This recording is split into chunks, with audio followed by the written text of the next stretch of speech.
লন্ডনে প্রধান উপদেষ্টার সাথে বিএনপির প্রধান জনাব তারেক রহমানের বৈঠকের পর একটা আলোচনা ছড়িয়ে পড়েছে। সেটা হলো, আমরা যখন এই ধরনের আলোচনা হয়, আমরা সোফার এই ধরনের সংস্কৃতিতে অভ্যস্ত যে কে জিতলো কে হারলো, সরকার জিতলো না বিএনপি জিতলো, বা এর বাইরে জামায়াত আছে এবং এনসিপিকেও আমরা এখন আলোচনার মধ্যে রাখি, কে জিতলো কে হারলো এই হিসাব নিকেশ শুরু হয়। আসলে কি তাই? একটা রাজনৈতিক সেটেলমেন্ট আদতে কাউকে কি জেতায় বা হারায়, সে আলোচনাটা করতে চাই। তার আগে বিএনপির বাইরে যে দুটো দলকে নিয়ে আমরা আলোচনা করি, এনসিপি এবং জামায়াতে ইসলামী, তাদের প্রতিক্রিয়াটা, অফিসিয়াল প্রতিক্রিয়াটা একটু দেখতে চাই। সেখানে প্রথম আলোতে হেডলাইন হচ্ছে এরকম: জামায়াতে ইসলামী নিয়ে একটি দলের প্রতি বিশেষ অনুরাগ প্রধান উপদেষ্টার নিরপেক্ষতা ক্ষুণ্ণ করেছে। মানে এখানে তারা যা যা বলছেন যে একটা দলের সাথে কথা বলে একটা যৌথ বিবৃতি দেয়া হয়েছে, সেটাকে তারা নৈতিকভাবে যথার্থ নয় বলে মনে করছেন। তিনি বলছেন এটা দেশের রাজনৈতিক সংস্কৃতির ব্যত্যয়। তিনি একটা বিশেষ দলের প্রতি অনুরাগ প্রকাশ করেছেন যা তার নিরপেক্ষতা ক্ষুণ্ণ করেছে। এটা নিয়ে গুরুত্বপূর্ণ প্রশ্ন আমি জামায়াতকেই করতে চাই, আমি একটু পরে আসছি। তারপর তারা বৈঠক করেছেন, কথা বলেছেন। এরপর তারা বলছেন যে বৈঠকটাকে তারা ওয়েলকাম করছেন, যেটা স্বাভাবিক, যেহেতু সরকার প্রধান বিভিন্ন রাজনৈতিক দলের সঙ্গে পৃথক বা বৈঠকভাবে, আলাদাভাবে বা একত্রে বৈঠক করছেন, সো এটা হতেই পারে। কিন্তু ওই যে সেই কথাটা যে তারা এটা করা ঠিক হয়নি বলে বলছেন। তারপর তিনি বলছেন বাংলাদেশে অনেকগুলো রাজনৈতিক দল যেহেতু আছে, সবার সাথে আলোচনা করেই এটা ব্যাপারে সিদ্ধান্ত নেওয়াটা সঠিক বলে বিবেচিত হতে পারত। তারা বলছেন, আমরা আশা করি অবাধ, সুষ্ঠু, গ্রহণযোগ্য নির্বাচনের জন্য বর্তমান অন্তর্বর্তী সরকার নিরপেক্ষ থেকে লেভেল প্লেইং ফিল্ড তৈরি করবেন এবং বিচার সংস্কারের ব্যাপারে যথাযথ পদক্ষেপ নিশ্চিত করবেন।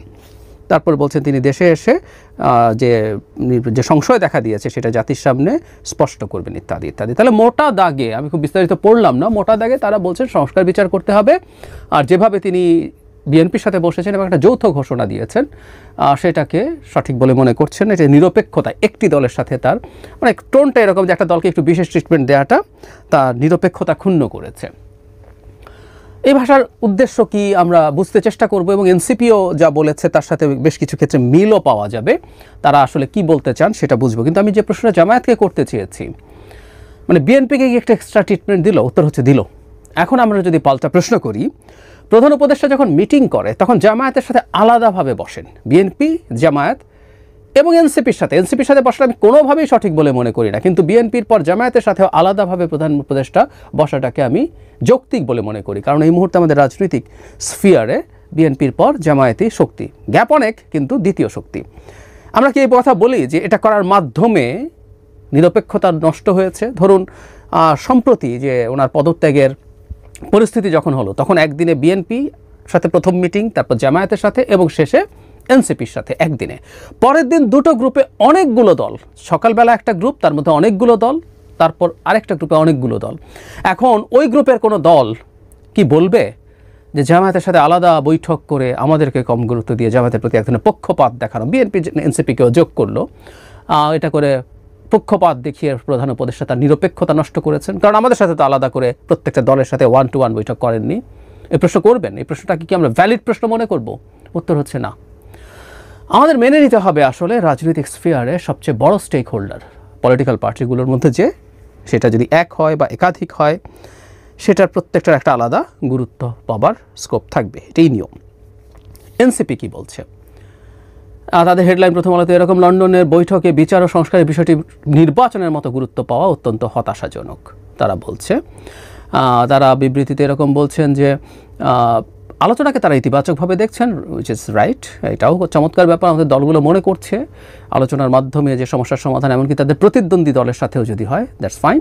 কিন্তু হেডলাইনে যেমন বলা হচ্ছে, যেখানে নির্বাচন নিয়ে যত কথা হয়েছে, সংস্কার নিয়ে সেসব কথা সে পরিমাণ কথা হয়নি। এবং তারা আগেও বলছেন, তারা জুলাই ঘোষণাপত্র প্রণয়ন, জুলাই সনদ কার্যকর করা এবং বিচারের সুস্পষ্ট রোডম্যাপ ছাড়া জাতীয় সংসদ নির্বাচন আয়োজন গণঅভ্যুত্থানকে স্রেফ একটি ক্ষমতা হস্তান্তরের মাধ্যমে পরিণত করবে এবং রাষ্ট্র বিনির্মাণের জন আকাঙ্ক্ষাকে অবদমিত করবে। তারা সবসময় যা বলেন আর কি। কাজেই সবার সাথে আলোচনার মাধ্যমে জুলাইয়ের মর্যাদা ঠিক করার জন্য বলছেন তারা। আলাদাভাবে বিএনপিকে নিয়ে খুব নেগেটিভ মন্তব্য করেননি, তবে আমরা হয়তো খেয়াল করেছি জনাব নাসিরউদ্দিন পাটোয়ারি, তিনি গুরুত্বপূর্ণ একজন সদস্য এনসিপির, তিনি প্রাথমিক প্রতিক্রিয়া অত্যন্ত টাফ ভাষায় বিএনপির সাথে বসে এই ঘোষণা দেয়া, তার নিরপেক্ষতা হারানো, জামাত যে ধরনের কথা বলছিল সেই ধরনের বক্তব্য তিনি দিয়েছিলেন, এবং দেশের বাইরে বসে, দেশের বাইরে থেকে এ ধরনের ঘোষণা দেওয়াটাকেও তিনি স্ট্রংলি কন্ডেম করেছেন। আচ্ছা, এখন আমরা একটু যদি বলি যে এই দুই দল কি আসলে তারা সম্ভবত নির্বাচন আরও পরে চেয়েছিলেন, এটা ধারণা করা যৌক্তিক কারণ আছে, এবং সেটা যখন এগিয়ে আসলো এটা তাদের পরাজয় হলো কিনা। আমরা খেয়াল করি সত্যিকার অর্থে কারোই চাওয়াটা পূর্ণ হয়নি, বিএনপির চাওয়া পূর্ণ হয়নি। সে ডিসেম্বরে নির্বাচন চেয়েছিল, প্রধান উপদেষ্টা এপ্রিলে ঘোষণাই করে দিয়েছিলেন, এবং এনসিপি এবং জামায়াত মোটামুটি খুশি ছিল, তারা হয়তো জুনে হলে আরও খুশি হতেন। সেখান থেকে 2 মাসের মতো এটা এগিয়ে এসছে, সেটাও তাদের এক ধরনের অখুশি থাকার মতো পরিস্থিতি হতে পারে। কিন্তু যে কথাটা বলছি, আসলে আমরা যখন একটা রাজনৈতিক সংকটের দিকে দেশ ধাবিত হয়, আমরা ধারণা করতে পারি যদি আমরা রাজনীতি করতে চাই, আবারও বলছি ষড়যন্ত্র না করে কেউ যদি রাজনীতি করতে চায়, তাহলে রাজনৈতিক সংকট যদি খুব সিভিয়ার হয় তাতে সবগুলো রাজনৈতিক দল ক্ষতিগ্রস্ত হয়। আমাদের এটা মানতে হবে এই মুহূর্তের বাংলাদেশে বিএনপির সাথে সরকারের একটা প্রপার আন্ডারস্ট্যান্ডিং ছাড়া, এবং তার সাথে আন্ডারস্ট্যান্ডিংটা সবচেয়ে বেশি ইম্পর্টেন্ট, এটা মেনে নিতে হবে। কোনো একদিন জামায়াত সেই জায়গায় যেতে পারে, কোনো একদিন এনসিপিও সেই জায়গায় যেতে পারে, কিন্তু এই মুহূর্তে বিএনপি সেই জায়গাটায় আছে। সুতরাং তার সাথে নেগোসিয়েশন এবং ডিলিংকে আলাদাভাবেই দেখতে হবে, এবং এটাও দেখতে হবে যে বিএনপির চাওয়াও পরিপূর্ণভাবে পূর্ণ করে দেওয়া হয়নি, তার চাওয়াও শেষ পর্যন্ত কার্যকর হয়নি। শুধু তাই না, রিসেন্টলি তার আরও অনেক ক্ষেত্রেই বিএনপি যা চেয়েছে সেভাবে সরকার কাজ করেননি। সুতরাং এভাবেই দেখা উচিত হবে, একটা গণতান্ত্রিক ব্যবস্থার মানেটাই এটা, প্রত্যেকে তার তার মতো করে চাইবে এবং কোনো একটা জায়গায় আমরা গিয়ে একত্র হব। আমি এনসিপি বা জামায়াত ইসলামী অলরেডি তার ক্যান্ডিডেটের নমিনেশন দিয়ে দিয়েছে।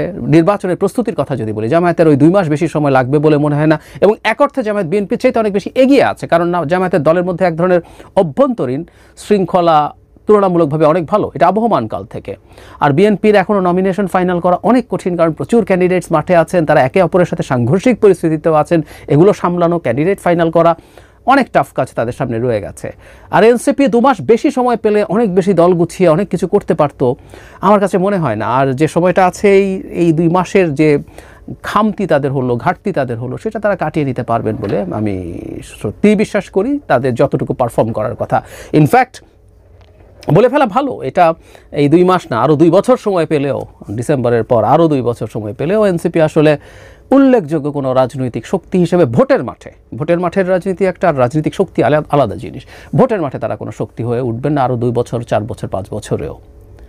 আমি প্রায় বলি যে 10 বছর পরও যদি এনসিপি একটা মানে টপ তো দূরে থাকুক, কিন্তু একটা মোটামুটি রাজনৈতিক শক্তি হিসেবে দাঁড়ায়, যে বেশ কিছু সিটে জিততে পারে, এটা অনেক বড় সাফল্য হবে বলে আমি বিশ্বাস করি। তাদের সেদিকেই মনোযোগী থাকা দরকার। তাহলে যে কথাটা বলছিলাম, এনসিপি বা জামায়াত কি হারলো? উত্তর হচ্ছে না, কেউ হারেনি।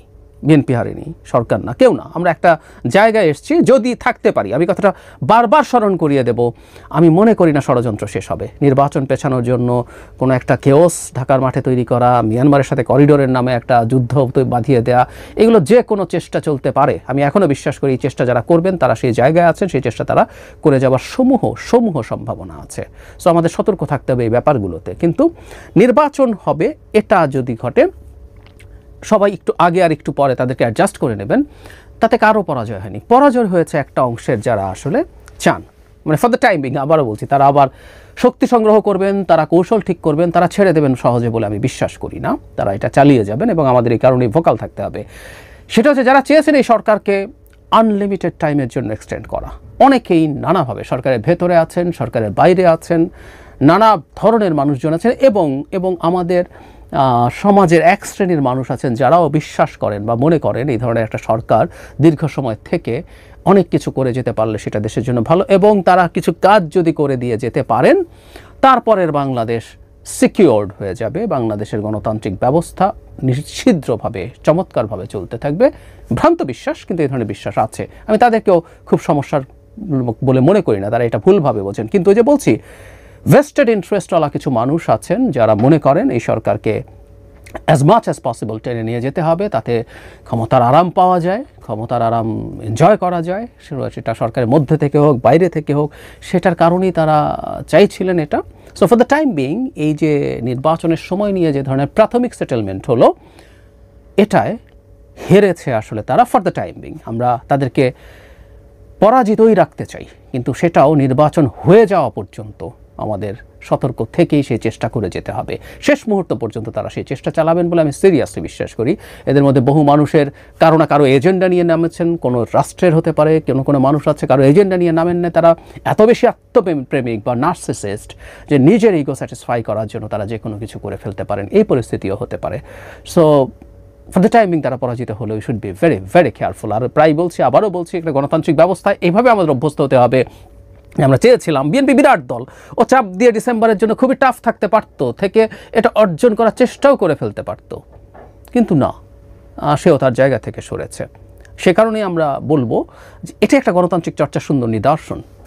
মনের দিক থেকে খুব খুশি এনসিপি বা জামায়াত হয়তো হয়নি, অ্যাটলিস্ট তারা এক্সপ্রেস করছে না, তারাও এটা মেনে নেওয়া উচিত হবে। তার চাইতে জরুরি কথা, তারা অন্তত আরেকটা জিনিস, যেটা এটাও বলে রাখি, প্রত্যেকটা ভিডিওতে কম বেশি বলতে চাই, সেটা হচ্ছে তারা নির্বাচন কমিশনকে প্রত্যাখ্যান করে যে ন্যারেটিভ তৈরি করছেন, সেটা নিয়ে তারা নির্বাচন বানচালের জন্য মাঠে নামবেন না, আমরা অন্তত এটুকু এক্সপেক্ট করতে চাই।